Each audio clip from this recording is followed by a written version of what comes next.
നമസ്കാരം. പ്രവാസ ലോകത്തെ വാർത്തകളും വിശേഷങ്ങളുമായി മിഡിയസ് ടവറിലേക്ക് സ്വാഗതം. ഫലസ്തീനികൾക്ക് സഹായവുമായി കുവൈത്തിൽ നിന്നുള്ള മെഡിക്കൽ സംഘം ഈജിപ്തിലെത്തി. കുവൈത്ത് റെഡ് ക്രസന്റ് സൊസൈറ്റിയുടെ നേതൃത്വത്തിലുള്ള സംഘമാണ് ഈജിപ്തിലെ അൽ അരിഷ് വിമാനത്താവളത്തിലേക്ക് എത്തിയത്. മെഡിക്കൽ സംഘം ഗസയിലേക്ക് പുറപ്പെടും. ശസ്ത്രക്രിയാ വിദഗ്ധരും മെഡിക്കൽ സംഘത്തിലുണ്ട്. ഗസയിലെ മുറിവേറ്റവർക്കും രോഗികൾക്കും കുവൈത്ത് സംഘം ആവശ്യമായ ചികിത്സകളും ശസ്ത്രക്രിയയും നടത്തുമെന്ന് KRCS സെക്രട്ടറി ജനറൽ മഹാ അൽ ബർജാസ് പറഞ്ഞു. ഇസ്രായേൽ ആക്രമണം ആശുപത്രികളെ ലക്ഷ്യം വെച്ചുകൊണ്ടുള്ള ആക്രമണം തുടരുകയാണ്. ഫലസ്തീൻ ഈജിപ്ഷ്യൻ സഹകരണത്തോടെ റെഡ് ക്രസന്റ് സൊസൈറ്റി മെഡിക്കൽ മേഖലയിൽ ഫീൽഡ് ആശുപത്രി സ്ഥാപിക്കുമെന്നും അൽ ബർജാസ് പറഞ്ഞു. UAEയിൽ അടുത്ത ദിവസങ്ങളിൽ കനത്ത ജാഗ്രതാ നിർദ്ദേശം. വെള്ളിയാഴ്ച രാത്രി മുതൽ ശനിയാഴ്ച രാത്രി വരെ രാജ്യത്തിന്റെ എല്ലാ എമിറേറ്റുകളിലും ശക്തമായ മഴയ്ക്കും കാറ്റിനും ആലിപ്പഴ വർഷത്തിനും സാധ്യതയുണ്ട്. അനാവശ്യ യാത്രകൾ ഒഴിവാക്കണമെന്ന് ദേശീയ ദുരന്ത നിവാരണ സമിതി നിർദ്ദേശം നൽകി. അടിയന്തര സാഹചര്യങ്ങൾ നേരിടാൻ രാജ്യം സജ്ജമാണെന്നും അധികൃതർ അറിയിച്ചു.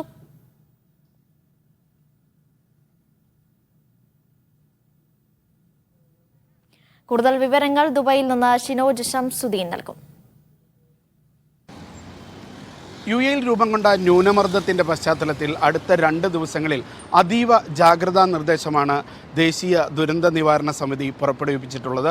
ഇന്ന് വൈകുന്നേരം ഒരു പ്രത്യേക വാർത്താ സമ്മേളനം വിളിച്ചാണ് ഈ അതീവ ജാഗ്രതാ നിർദ്ദേശം നൽകിയിട്ടുള്ളത്. വെള്ളിയാഴ്ച രാത്രി മുതൽ ശനിയാഴ്ച രാത്രി വരെ അതിശക്തമായ മഴയും കാറ്റും ആലിപ്പഴ വർഷവും UAEയുടെ വിവിധ ഭാഗങ്ങളിൽ ഉണ്ടാകുമെന്നാണ് മുന്നറിയിപ്പ്. പ്രത്യേകിച്ച് അലൈൻ അൽദഫ്ര മേഖലയിലാണ് ഏറ്റവും തീവ്രമായിട്ടുള്ള മഴയും ആലിപ്പഴ വർഷവും ഉണ്ടാകും എന്നുള്ള മുന്നറിയിപ്പുള്ളത്. ഈ മേഖലയിലുള്ളവർ കനത്ത ജാഗ്രത പാലിക്കണമെന്ന് മുന്നറിയിപ്പിൽ പറയുന്നുണ്ട്. വാഹനങ്ങൾ പാർക്ക് ചെയ്യുന്നത് മുതൽ യാത്ര ചെയ്യുന്നത് വരെയുള്ള കാര്യങ്ങളിൽ പല നിർദ്ദേശങ്ങളും ദേശീയ ദുരന്ത നിവാരണ സമിതി പുറപ്പെടുവിച്ചിട്ടുണ്ട്. പ്രത്യേകിച്ച് ആവശ്യമുള്ള യാത്രകൾ മാത്രം ചെയ്യുക, അനാവശ്യമായിട്ടുള്ള യാത്രകൾക്കായി പുറത്തിറങ്ങാതിരിക്കുക എന്നുള്ളതാണ് പ്രധാനപ്പെട്ട നിർദ്ദേശങ്ങളിലൊന്ന്. മറ്റൊന്ന് ലോക്കലായിട്ടുള്ള പരിപാടികൾ, അതേപോലെ തന്നെ ഓരോ സ്ഥലത്തെയും വിദ്യാഭ്യാസം അന്ന് സ്കൂൾ തുടങ്ങേണ്ടതുണ്ടോ, പഠനം ഓൺലൈനിലേക്ക് മാറേണ്ടതുണ്ടോ എന്നുള്ള കാര്യങ്ങൾ തീരുമാനിക്കാനായിട്ട് ഓരോ പ്രാദേശിക ഭരണകൂടത്തെയും ദേശീയ ദുരന്ത നിവാരണ സമിതി ചുമതലപ്പെടുത്തിയിട്ടുണ്ട്. വാഹനങ്ങൾ പാർക്ക് ചെയ്യുമ്പോൾ പരമാവധി ഉയർന്ന മേഖലയിൽ പാർക്ക് ചെയ്യണം. വെള്ളക്കെട്ടുണ്ടാകുന്ന സ്ഥലങ്ങളിൽ വാഹനങ്ങൾ നിർത്തിയിടാതിരിക്കുക എന്നുള്ളതാണ് മറ്റൊരു നിർദ്ദേശമുള്ളത്. അടുത്ത ദിവസങ്ങളിൽ താഴ്വരകളിലേക്കും അതേപോലെ തന്നെ മലമ്പ്രദേശങ്ങളിലേക്കുമുള്ള റോഡുകൾ അതോറിറ്റികൾ അടയ്ക്കും. കാരണം ഈ പ്രദേശങ്ങളിൽ വലിയ മലവെള്ളപ്പാച്ചലിന് സാധ്യതയുണ്ട് എന്നുള്ളത് കൊണ്ടാണ് ഈ ഭാഗത്തേക്കുള്ള റോഡുകൾ അടക്കുന്നത്. അതോടൊപ്പം പല ജാഗ്രതാ നിർദ്ദേശങ്ങളും നൽകിയിട്ടുണ്ട്.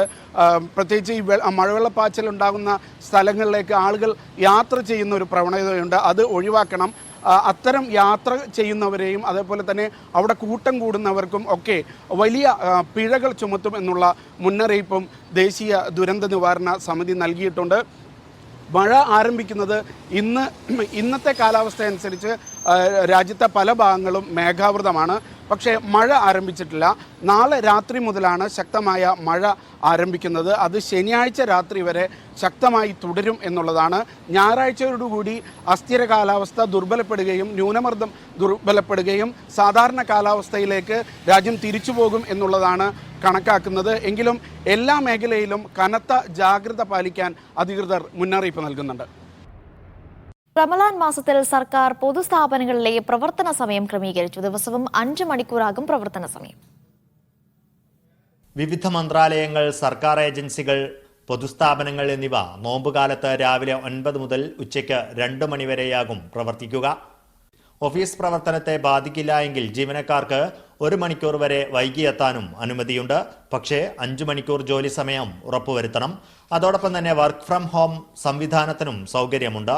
ഓഫീസ് പ്രവർത്തനത്തെ ബാധിക്കാത്ത രീതിയിൽ 30% പേർക്ക് വർക്ക് അറ്റ് ഹോം അനുവദിക്കാം. ചെറിയ കുട്ടികളുള്ള ഖത്തരി അമ്മമാർ, ഭിന്നശേഷിക്കാർ എന്നിവർക്ക് ഇക്കാര്യത്തിൽ മുൻഗണന നൽകണം.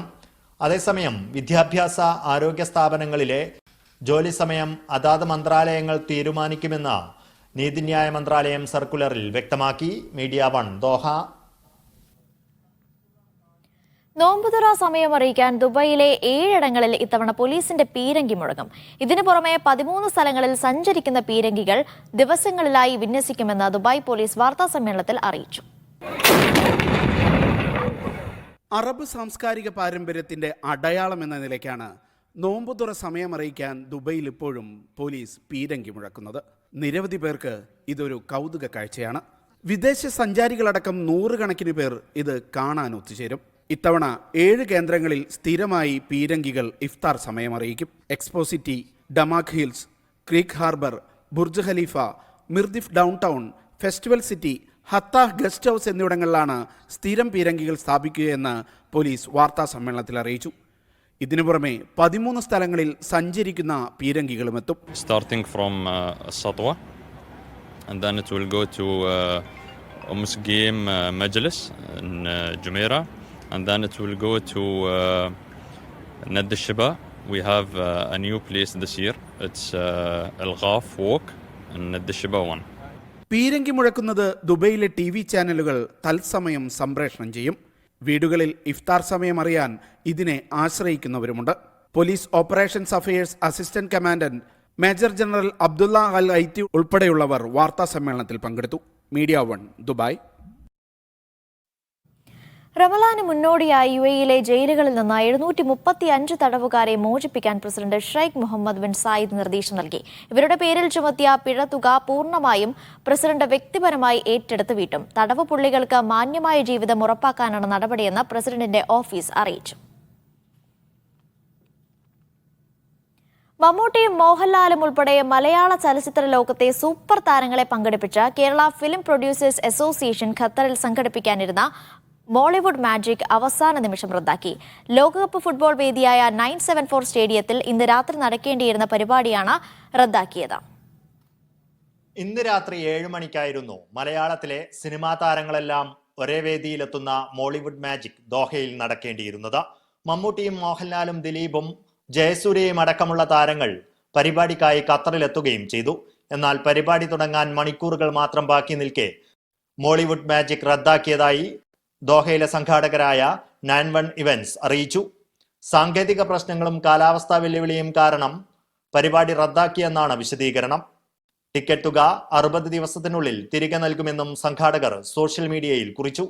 നേരത്തെ നവംബറിൽ നടക്കുമെന്ന് പ്രഖ്യാപിച്ച പരിപാടി പിന്നീട് മാറ്റിവെക്കുകയും ജനുവരി അവസാന വാരത്തിൽ പുതിയ തീയതി പ്രഖ്യാപിക്കുകയുമായിരുന്നു.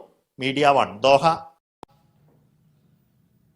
യാത്രക്കാരെ വീണ്ടും വട്ടം കറക്കി air India express. Dammam Mangalore air India express വിമാനത്തിലെ യാത്രക്കാരാണ് ഇത്തവണ ദുരിതത്തിലായത്. ഇന്നലെ രാത്രി 10-ന് പുറപ്പെടേണ്ടിയിരുന്ന വിമാനം അനിശ്ചിതമായി നീട്ടുകയായിരുന്നു. ഒടുവിൽ 1 ദിവസം നീണ്ട വിമാനത്താവളത്തിലെ ദുരിതത്തിന് അറുതി നൽകി വൈകിട്ടോടെ വിമാനം യാത്രയായി. എയർ ഇന്ത്യ എക്സ്പ്രസ് യാത്രക്കാരെ പെരുവഴിയിലാക്കുന്ന സംഭവങ്ങൾ ആവർത്തിക്കുന്നു.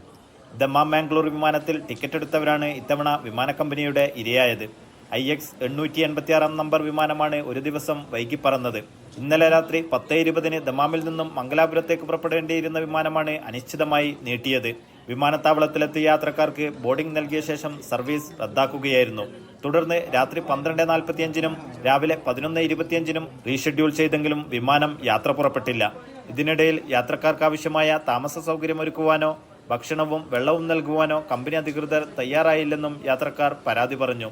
സൗദി കിഴക്കൻ പ്രവിശ്യയുടെ വിദൂര ദിക്കുകളിൽ നിന്നുൾപ്പെടെ ഇന്നലെ വൈകിട്ട് മുതൽ വിമാനത്താവളത്തിലെത്തിയവരാണ് കമ്പനി അധികൃതരുടെ അനാസ്ഥ മൂലം ദുരിതമനുഭവിക്കേണ്ടി വന്നത്.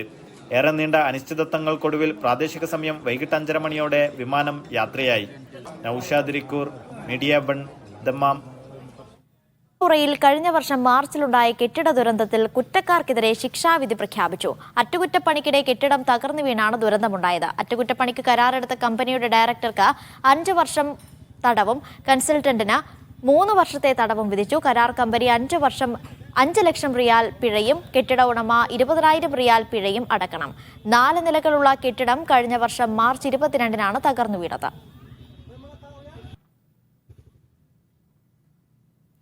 ഒമാനിൽ കഴിഞ്ഞ വർഷം ഭിക്ഷാടനവുമായി ബന്ധപ്പെട്ട 156 കേസുകൾ റിപ്പോർട്ട് ചെയ്യപ്പെട്ടതായി സാമൂഹിക വികസന മന്ത്രാലയം. സാമൂഹിക വികസന മന്ത്രാലയം കഴിഞ്ഞ വർഷത്തെ വിവിധ സേവന മേഖലകളിലെ പ്രധാന നേട്ടങ്ങൾ, പ്രകടനങ്ങൾ, പദ്ധതികൾ, ഈ വർഷത്തെ സംരംഭങ്ങൾ എന്നിവ വിശദീകരിക്കവെയാണ് സാമൂഹിക വികസന മന്ത്രി ഇക്കാര്യം പറഞ്ഞത്. ഒമാനിൽ ഭിക്ഷാടനവുമായി ബന്ധപ്പെട്ട് 17 കേസുകൾ റോയൽ ഒമാൻ പോലീസിലേക്കും 13 കേസുകൾ സാമൂഹിക ഗവേഷണത്തിനും വിട്ടയച്ചതായി സാമൂഹിക വികസന മന്ത്രി ലൈല ബിൻത് അഹമ്മദ് അൽ നജ്ജാർ പറഞ്ഞു. ഭിക്ഷാടനത്തിനെതിരെ പോരാടുന്നതിന് മന്ത്രാലയം കഴിഞ്ഞ വർഷം 2202 ക്യാമ്പയിനുകൾ നടപ്പിലാക്കി. 1984 മുതൽ 2023 വരെ സാമൂഹിക സുരക്ഷാ കേസുകൾക്കായി 100 ദശലക്ഷത്തിലധികം റിയാൽ വിതരണം ചെയ്തിട്ടുണ്ടെന്നും 2023 82,000-ലധികം സാമൂഹിക സുരക്ഷയ്ക്കും താഴ്ന്ന വരുമാനക്കാർക്കും സാമ്പത്തിക സഹായം നൽകിയിട്ടുണ്ടെന്നും മന്ത്രി പറഞ്ഞു. Media 1 Muscat. തൊഴിൽ രംഗത്തെ മികവിന് UAE തൊഴിൽ മന്ത്രാലയം നൽകുന്ന എമിറേറ്റ്സ് ലേബർ മാർക്കറ്റ് അവാർഡിന് നാമനിർദ്ദേശം ക്ഷണിച്ചു. ഇത്തവണ 370 ലക്ഷം ദിർഹമിന്റെ സമ്മാനങ്ങളാണ് നൽകുക. ഇത് രണ്ടാം തവണയാണ് UAE തൊഴിൽ മന്ത്രാലയം ലേബർ മാർക്കറ്റ് പുരസ്കാരത്തിന് നാമനിർദ്ദേശം ക്ഷണിക്കുന്നത്. കഴിഞ്ഞ വർഷം മലയാളി ആശുപത്രി ജീവനക്കാരി ഉൾപ്പെടെയുള്ളവർക്ക് ഈ പുരസ്കാരം ലഭിച്ചിരുന്നു. ഇത്തവണ 5 പ്രധാന കാറ്റഗറിയിലായി 90 പേർക്ക് പുരസ്കാരങ്ങൾ ലഭിക്കും. മികച്ച കമ്പനികൾ, മികച്ച റിക്രൂട്ടിംഗ് ഏജൻസി അടക്കം മികച്ച ബിസിനസ് സർവീസ് പാർട്ട്ണർ, രാജ്യത്തിൻ്റെ വികസനത്തിന് ശ്രദ്ധേയ സംഭാവന നൽകിയ സ്ഥാപനങ്ങൾ, മികച്ച തൊഴിലാളികൾക്ക് മികച്ച താമസ സൗകര്യം നൽകുന്ന കമ്പനികൾ എന്നിങ്ങനെയാണ് പ്രധാന കാറ്റഗറികൾ തിരിച്ചിട്ടുള്ളത്. തൊഴിൽ രംഗത്തെ മത്സരക്ഷമത, ഗുണമേന്മ, തൊഴിലാളികൾക്ക് നൽകുന്ന കരുതൽ എന്നിവ പ്രോത്സാഹിപ്പിക്കാൻ ലക്ഷ്യമിട്ടാണ് മന്ത്രാലയം ലേബർ മാർക്കറ്റ് അവാർഡ് നൽകുന്നത്. Media 1 Abu Dhabi. സൗദി ദേശീയ എണ്ണ കമ്പനിയായ അരാംകോയുടെ 8% ഓഹരികൾ PIF ഉടമസ്ഥതയിലുള്ള കമ്പനികൾക്ക് കൈമാറും. കിരീടാവകാശിയും പ്രധാനമന്ത്രിയുമായ മുഹമ്മദ് ബിൻ സൽമാൻ രാജകുമാരനാണ് ഇക്കാര്യം പ്രഖ്യാപിച്ചത്. രാജ്യത്തിന്റെ സമ്പദ് വ്യവസ്ഥ മെച്ചപ്പെടുത്താനും കൂടുതൽ തൊഴിലവസരങ്ങൾ സൃഷ്ടിക്കാനും പുതിയ നീക്കത്തിലൂടെ സാധിക്കുമെന്നും കിരീടാവകാശി പറഞ്ഞു. ഏറ്റവും കൂടുതൽ അസംസ്കൃത എണ്ണ ശേഖരവും ഉൽപാദനവുമുള്ള ലോകത്തിലെ ഏറ്റവും വലിയ എണ്ണ കമ്പനിയാണ് സൗദി അരാംകോ. കമ്പനിയുടെ ആകെ ഷെയറുകളുടെ 8% പബ്ലിക് ഇൻവെസ്റ്റ്മെന്റ് ഫണ്ടിന് കീഴിലെ കമ്പനികൾക്ക് കൈമാറാനാണ് നീക്കം. ഇതോടെ സൗദി അരാംകോക്ക് മേലുള്ള രാജ്യത്തിന്റെ ഉടമസ്ഥാവകാശം 82.186% കുറയും. കിരീടാവകാശിയും പ്രധാനമന്ത്രിയുമായ മുഹമ്മദ് ബിൻ സൽമാൻ രാജകുമാരനാണ് തീരുമാനം പ്രഖ്യാപിച്ചത്. രാജ്യത്തിന്റെ സമ്പദ് വ്യവസ്ഥ മെച്ചപ്പെടുത്തുന്നതിനും വൈവിധ്യവൽക്കരിക്കുന്നതിനുമുള്ള ശ്രമങ്ങളുടെ ഭാഗമായാണിത്. പുതിയ മേഖലകൾ ആരംഭിക്കുന്നതിനും തന്ത്രപ്രധാനമായ ആഗോള പങ്കാളിത്തം രൂപീകരിക്കുന്നതിനും ഇതിലൂടെ PIFന് സാധിക്കും. കൂടാതെ വൻ തൊഴിലവസരങ്ങൾ സൃഷ്ടിക്കാനും പുതിയ നീക്കത്തിലൂടെ സാധിക്കുമെന്ന് കിരീടാവകാശി പറഞ്ഞു. 2019 കമ്പനി ആദ്യമായി ഓഹരി വിപണിയിൽ ലിസ്റ്റ് ചെയ്യപ്പെടുന്നത്. Media 1 Jeddah. ദുബായിൽ പ്രവർത്തിക്കുന്ന വിദേശ ബാങ്കുകൾക്ക് 20% വാർഷിക നികുതി ഏർപ്പെടുത്തി. ദുബായ് ഭരണാധികാരി ഷെയ്ഖ് മുഹമ്മദ് ഇതു സംബന്ധിച്ച നിയമത്തിന് അംഗീകാരം നൽകി. ദുബായ് ഫിനാൻഷ്യൽ സെന്ററിൽ പ്രവർത്തിക്കുന്ന സ്ഥാപനങ്ങൾ ഒഴികെ free zone, special development zone തുടങ്ങി ദുബായ് എമിറേറ്റിൽ പ്രവർത്തിക്കുന്ന എല്ലാ വിദേശ ബാങ്കുകൾക്കും പുതിയ നിയമം ബാധകമാണ്. 20% വാർഷിക നികുതിയിൽ കോർപ്പറേറ്റ് നികുതി അടക്കുന്ന സ്ഥാപനങ്ങൾക്ക് ഇളവ് ലഭിക്കും. കമ്പനിയുടെ നികുതി അടയ്ക്കേണ്ട വരുമാനം എത്രയെന്ന് കണക്കാക്കാനുള്ള നിയമം, നികുതി റിട്ടേൺ സമർപ്പിക്കുന്നതിനും നികുതി അടയ്ക്കുന്നതിനുള്ള നിയന്ത്രണങ്ങൾ, വോളണ്ടറി ഡിക്ലറേഷൻ, ഓഡിറ്റുമായി ബന്ധപ്പെട്ട നടപടിക്രമങ്ങൾ, നികുതി ഓഡിറ്റ് പ്രക്രിയയുമായി ബന്ധപ്പെട്ട വ്യവസ്ഥകൾ എന്നിവ പുതിയ നിയമത്തിൽ കൃത്യമായി പ്രതിപാദിക്കുന്നുണ്ട്. സെൻട്രൽ ബാങ്കിന്റെ ലൈസൻസോടെ ദുബായിൽ പ്രവർത്തിക്കുന്ന വിദേശ ബാങ്കുകൾ നികുതി ഓഡിറ്റിനുള്ള യോഗ്യത എന്നിവയെക്കുറിച്ചും നിയമം പ്രതിപാദിക്കുന്നു. Media 1 Dubai. പണമിടപാടുകൾ വേഗത്തിലാക്കുന്നതിനായി ഫൗറാൻ ആപ്ലിക്കേഷൻ അവതരിപ്പിച്ച Qatar central bank. Mobile number മാത്രം ഉപയോഗിച്ച് പണം കൈമാറാനുള്ള സംവിധാനമാണ് ഫൗറാൻ. രാജ്യത്തെ ഡിജിറ്റൽ പണമിടപാട് മേഖലയെ കൂടുതൽ ജനകീയമാക്കാൻ ഫൗറാൻ ആപ്ലിക്കേഷൻ സഹായിക്കും. ബാങ്ക് അക്കൗണ്ടിന് പകരം മൊബൈൽ നമ്പർ ഉപയോഗിച്ച് തന്നെ ആപ്ലിക്കേഷൻ വഴി ഉപഭോക്താക്കൾക്ക് പണം കൈമാറാനും സ്വീകരിക്കാനും കഴിയും. ആപ്ലിക്കേഷനിൽ ആവശ്യമായ വിവരങ്ങൾ നൽകി ലോഗിൻ ചെയ്താൽ സേവനം ഉപയോഗിക്കാം. പണം അയക്കേണ്ടയാളുടെ ബാങ്ക് അക്കൗണ്ടുമായി ലിങ്ക് ചെയ്ത മൊബൈൽ ഫോൺ നമ്പർ നൽകിയാൽ മതിയാകും. വിവരങ്ങൾ കൃത്യമാണെന്നറിയാൻ ഇലക്ട്രോണിക് വെരിഫിക്കേഷനും ഏർപ്പെടുത്തിയിട്ടുണ്ട്. പണം അയക്കുന്നയാളും സ്വീകരിക്കുന്നയാളും ആപ്ലിക്കേഷൻ ഡൗൺലോഡ് ചെയ്താൽ മാത്രമേ സേവനം ലഭ്യമാകൂ. ആദ്യഘട്ടത്തിൽ ഒരാൾക്ക് പ്രതിദിനം ഒരു ട്രാൻസ്ഫറാണ് സാധിക്കുക. 50,000 ഖത്തർ റിയാലാണ് പരിധി. 24 മണിക്കൂറും ഫൗറാൻ വഴി പണമിടപാട് നടത്താമെന്ന് ഖത്തർ സെൻട്രൽ ബാങ്ക് അറിയിച്ചു.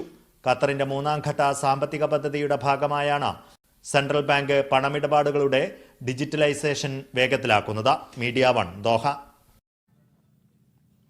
സൗദിയിലെ ഇന്ത്യൻ സ്കൂളുകളിൽ സമ്പൂർണ്ണ കോ എഡ്യൂക്കേഷൻ നടപ്പിലാക്കാൻ ഒരുങ്ങുന്നു. രാജ്യത്തെ പ്രധാന സ്കൂളുകളായ ദമാം, ജിദ്ദ, റിയാദ്, ജുബൈൽ സ്കൂളുകളിൽ അടുത്ത അധ്യയന വർഷം മുതൽ മുഴുവൻ ക്ലാസുകളും കോ എഡ്യൂക്കേഷൻ സമ്പ്രദായത്തിലേക്ക് മാറ്റാനുള്ള നടപടികൾ ആരംഭിച്ചതായാണ് സൂചന.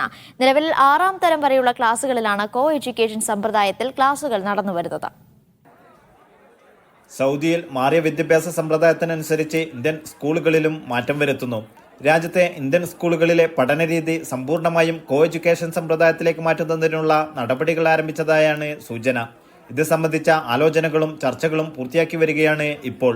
പുതിയ അധ്യയന വർഷത്തിൽ 12ാം തരം വരെയുള്ള ക്ലാസുകളിൽ പുതിയ രീതി നടപ്പിലാക്കാനാണ് പദ്ധതി. ഏപ്രിലിൽ ക്ലാസുകൾ ആരംഭിക്കുന്നതിന് മുന്നോടിയായി ഒരുക്കങ്ങൾ പൂർത്തിയാക്കാനുള്ള ഒരുക്കത്തിലാണ് സ്കൂളുകൾ ഇപ്പോൾ. ഇതിനാവശ്യമായ അടിസ്ഥാന സൗകര്യങ്ങൾ ഒരുക്കുന്ന നടപടികൾക്കും സ്കൂളുകളിൽ തുടക്കം കുറിച്ചു. വിദ്യാർത്ഥികൾക്കിടയിൽ ആത്മവിശ്വാസവും തുല്യതാബോധവും വളർത്തിയെടുക്കുക, വ്യത്യസ്ത സെക്ഷനുകളിൽ പഠിക്കുന്ന സഹോദര വിദ്യാർത്ഥികളെ ഒറ്റ സെക്ഷനു കീഴിൽ കൊണ്ടുവരിക, വിദ്യാർത്ഥികൾക്കിടയിൽ ആരോഗ്യകരമായ മത്സരവും സഹകരണവും വളർത്തിയെടുക്കുക തുടങ്ങിയ ലക്ഷ്യങ്ങളിലൂന്നിയാണ് കോ എഡ്യൂക്കേഷൻ സമ്പ്രദായം സമ്പൂർണ്ണമായും നടപ്പിലാക്കുന്നത്. നിലവിൽ 6ാം തരം വരെയുള്ള ക്ലാസുകളിലാണ് ഈ സമ്പ്രദായത്തിൽ ക്ലാസുകൾ നടന്നുവരുന്നത്. വിഷയത്തിൽ രക്ഷിതാക്കളുടെ പ്രതികരണങ്ങൾ ആരായുന്നതിന് എംബസി സ്കൂൾ മാനേജ്മെന്റുകളെ ചുമതലപ്പെടുത്തിയിട്ടുണ്ട്. എന്നാൽ തീരുമാനത്തോട് രക്ഷിതാക്കൾ എങ്ങനെ പ്രതികരിക്കുമെന്ന് വരും ദിവസങ്ങളിലെ വ്യക്തമാകൂ. Naushad റിക്കൂർ, media 1, Dammam. GCC robot ഒളിമ്പിക്സിൽ 1ാം സ്ഥാനം നേടി 4 കുവൈത്തി വിദ്യാർത്ഥികൾ. മസ്കറ്റിൽ നടന്ന ഇൻസ്റ്റലേഷൻ പ്രോഗ്രാമിംഗ് ആപ്ലിക്കേഷൻ ചലഞ്ചിലാണ് വിദ്യാർത്ഥികൾ വിജയിച്ചത്. മികച്ച നേട്ടം കരസ്ഥമാക്കിയ വിദ്യാർത്ഥികളെ വിദ്യാഭ്യാസ മന്ത്രാലയം അഭിനന്ദിച്ചു. മേഖലയിലെ വിദ്യാർത്ഥികളുടെ സർഗാത്മകവും ഡിജിറ്റൽ കഴിവുകളും വികസിപ്പിക്കുന്നതിന്റെ ഭാഗമായാണ് GCC റോബോട്ട് ഒളിമ്പിക്സ് സംഘടിപ്പിച്ചത്. വിദ്യാഭ്യാസ മേഖലയിൽ അടിസ്ഥാന സൗകര്യങ്ങൾ വർദ്ധിപ്പിക്കാൻ ഖത്തർ. പൊതു സ്വകാര്യ പങ്കാളിത്തത്തോടെ വിവിധ ഭാഗങ്ങളിൽ 14 സ്കൂളുകൾ നിർമ്മിക്കും. 10,000 വിദ്യാർത്ഥികൾക്ക് ഇതിന്റെ പ്രയോജനം ലഭിക്കും. അടുത്ത വർഷം മുതൽ തന്നെ സ്കൂളുകൾ പ്രവർത്തനക്ഷമമാകും. കുവൈത്തിൽ ഷെയ്ഖ് കോയ അൽ കാസിബി അസോസിയേഷന്റെ ആഭിമുഖ്യത്തിൽ ഹജ്ജ് പഠന ക്ലാസ് സംഘടിപ്പിക്കുന്നു. ഏപ്രിൽ 12-ന് മെട്രോ മെഡിക്കൽ ഗ്രൂപ്പ് ഹാളിൽ വെച്ച് നടത്തുന്ന ഹജ്ജ് പഠന ക്ലാസിന് മുനീർ മൗലവി അൽ ഹസനി നേതൃത്വം നൽകും. കഴിഞ്ഞ ദിവസം നടന്ന ഹജ്ജ് പഠന ക്ലാസിന്റെ ഫ്ലെയർ പ്രകാശനം ആബിദ് കാസിമി ജിയാഷ് അബ്ദുൽ കരീമിന് നൽകി നിർവഹിച്ചു. രജിസ്ട്രേഷനും കൂടുതൽ വിവരങ്ങൾക്കുമായി അൽ കാസിമി ഭാരവാഹികളെ ബന്ധപ്പെടാം. പൂക്കോട് വെറ്ററിനറി കോളേജ് വിദ്യാർത്ഥി സിദ്ധാർത്ഥന്റെ കൊലപാതകത്തിൽ പ്രതിഷേധവുമായി ബ്രിട്ടൻ OICC നാഷണൽ കമ്മിറ്റി സംഘടിപ്പിച്ച പരിപാടിയിൽ MLA-മാരായ IC ബാലകൃഷ്ണനും ചാണ്ടി ഉമ്മനും പങ്കെടുത്തു. വരും ദിവസങ്ങളിൽ സംസ്ഥാനമൊട്ടാകെ കോൺഗ്രസ് പ്രതിഷേധവുമായി ഇറങ്ങുമെന്ന് MLA-മാർ പറഞ്ഞു. OICC vice president doctor Joshi Jose പരിപാടിക്ക് സ്വാഗതം പറഞ്ഞു. മരണത്തിൽ പ്രതിഷേധിച്ച് KSU വയനാട് ജില്ലാ കമ്മിറ്റിയുടെ നേതൃത്വത്തിൽ കോളേജ് കവാടത്തിന് മുന്നിൽ നടക്കുന്ന നിരാഹാര സമരത്തിൽ പങ്കെടുക്കുന്ന അതുൽ ജോർജും പ്രതിഷേധ യോഗത്തിന്റെ ഭാഗമായി.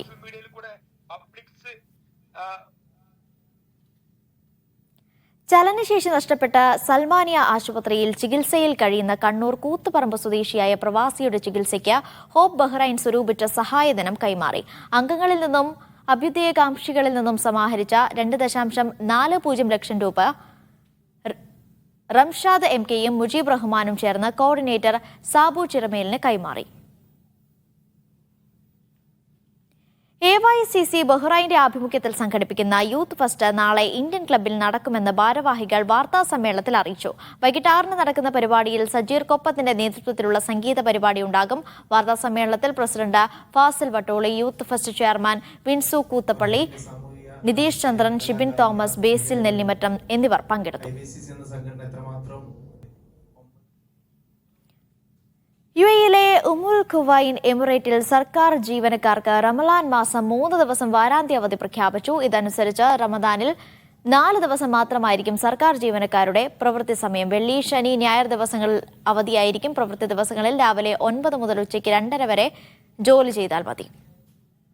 സക്കാത്ത് സെമിനാർ സംഘടിപ്പിച്ചു. ഇസ്ലാം മുന്നോട്ട് വയ്ക്കുന്ന സാമ്പത്തിക അടിത്തറയും സക്കാത്തിലൂടെ കൈവരിക്കേണ്ട സാമൂഹ്യ സംസ്കരണവും സെമിനാറിൽ ചർച്ചയായി. ശാന്തപുരം അൽ ജാമിയ അൽ ഇസ്ലാമിയ പ്രൊഫസർ KM അഷ്റഫ് മുഖ്യപ്രഭാഷണം നടത്തി.